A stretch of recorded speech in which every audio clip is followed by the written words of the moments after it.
I wanted to avoid social issues, and because I've had this break where I could really sort of listen and learn and watch and feel, and it just so happened that it fell during the break. But I wanted to say, out of all the bands that have posted something about the police brutality and the racism in America and everything, I just read Matt from Avenged Sevenfold. I just read that too. Yeah. And I got to give him props. I got to give him a big shout out. I was on Johnny from Avenged, his podcast, his online show. It's a podcast, right, Brian? What is it? It's a YouTube show, but it's basically a podcast, right? What is it? It's Drinks with Johnny, I think. Anyways, you could check it out. We were raising money for Chris Santos's charity. Shout out to Chris Santos. You know, he's from that show Chopped. Right. The chef. What's his charity? His charity is the Tao Group. They had to lay off like 5,000 people or something crazy. So he's trying to give back to the employees. And I mean, it's going to bounce back. I'm sure here it is. Okay. So people can check that out on YouTube and subscribe to Johnny's show.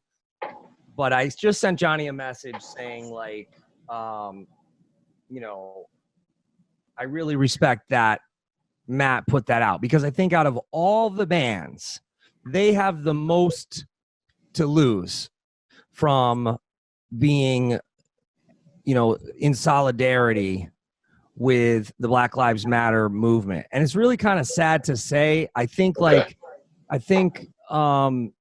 from the punk and hardcore scene, not that Avenged, you know, didn't come from the punk and hardcore scene, but just coming from the Northeast punk and hardcore scene, our shows were always relegated to the hood.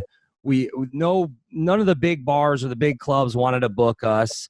And also living in the inner city growing up, I witnessed this stuff firsthand. I had a classmate killed by a police officer.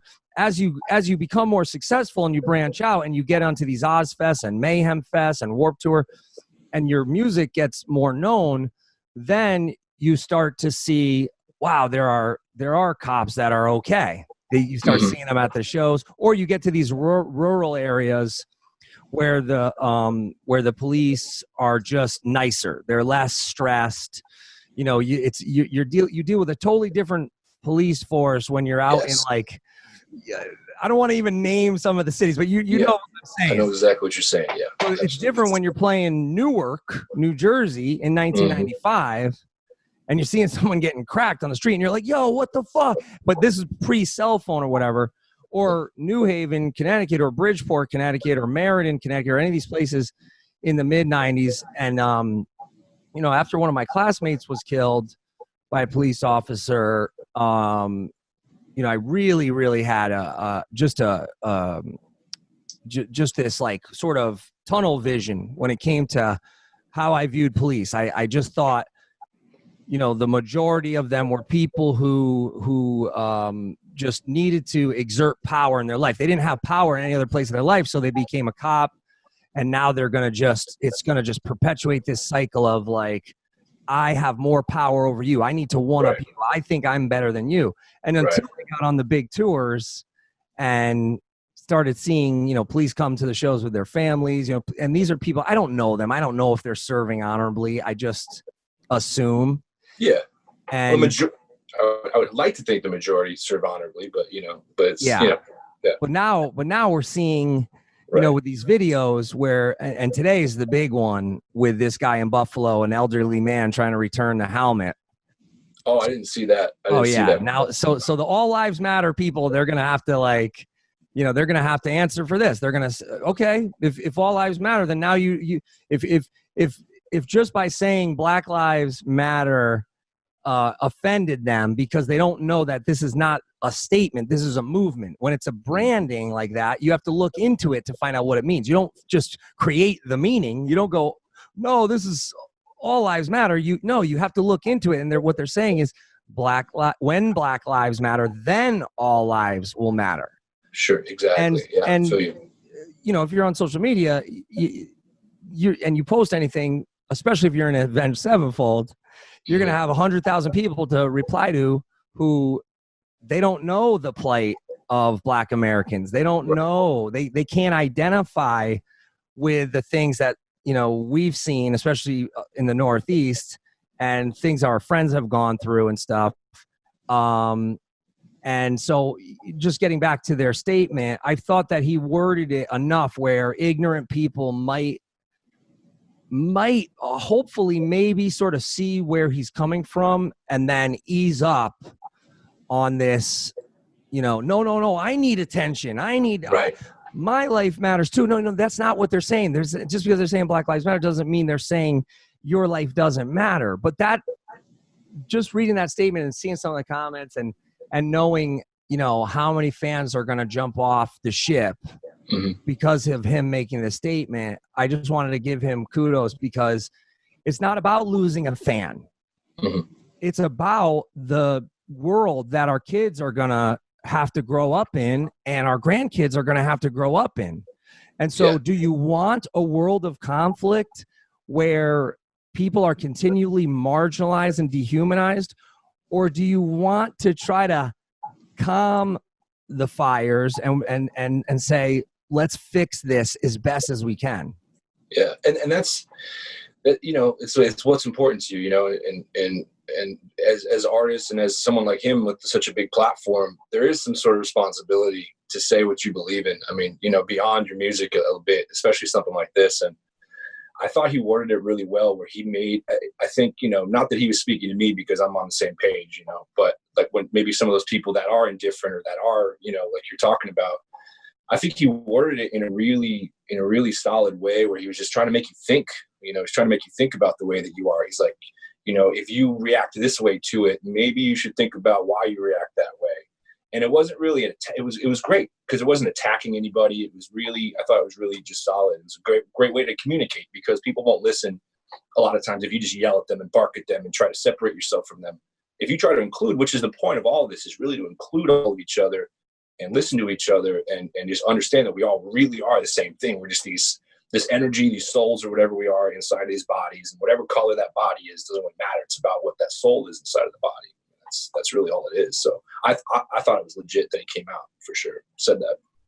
Yeah. And I think when you take a look inward and you say, okay, why am I insecure about this? Or why am I feeling this way about it?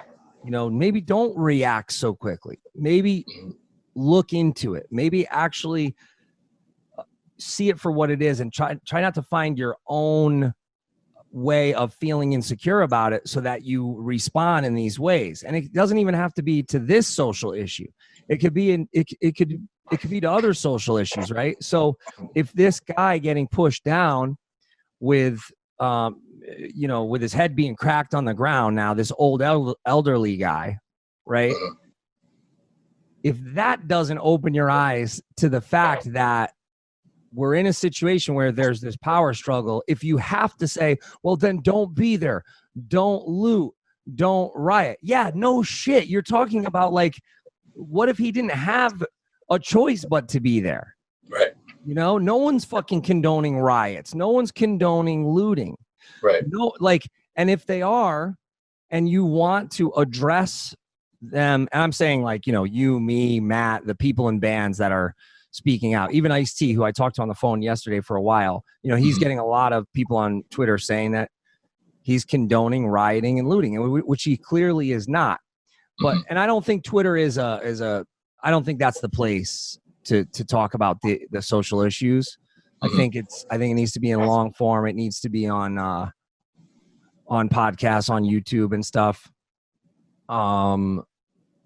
But, you know, in talking to him on the phone, he just made so many clear points that I wish the people that are giving the pushback about this and making it about themselves would just hear for 1 second and just say, you know, just kindly and respectfully say, there's this massive systemic problem with people who feel they need to exert their power over others. And I personally know cops who I think are honorable and serve great, but there's a miscommunication then with other people in their precinct, with other people in their business.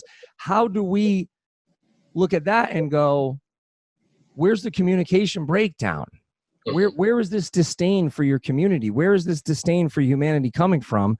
And is there anything we can do to help that and open that dialogue up? Yeah. Yeah, I've it's like we're saying, I've encountered both positive, and I know police officers as people. I've encountered some really terrible ones, in my own way as well.